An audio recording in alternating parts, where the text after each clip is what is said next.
ay rated SPG. Striktong patnubay at gabay ng magulang ang kailangan. Maaaring may masiselang tema, lengguwahe, karahasan, sexual, horror o droga na hindi angkop sa mga bata.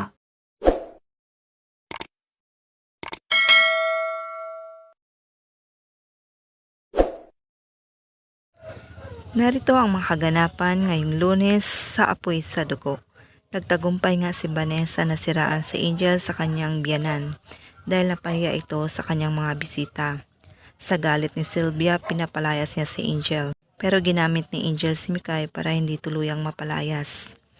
Naghahanap naman si Vanessa ng mga ebidensyang magdidiin sa mga krimen na ginawa ni Angel. May makikita siyang notebook ni Carlito at makikita niya na may nakasulat na pangalan ng kaibigan ni Angel na si Kiara.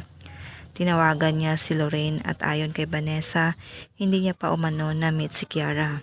Sinabihan ni Lorraine ang kaibigan na hanapin nila si Kiara. Samantala habang kausap ni Vanessa ang kaibigan, maririnig ni Lexie mula sa labas na may nagsasalita sa loob.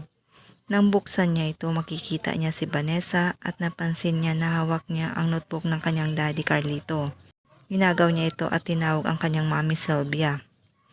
Pinigilan naman siya ni Vanessa kaya malalaman ni Lexie na hindi totoong baliw si Vanessa.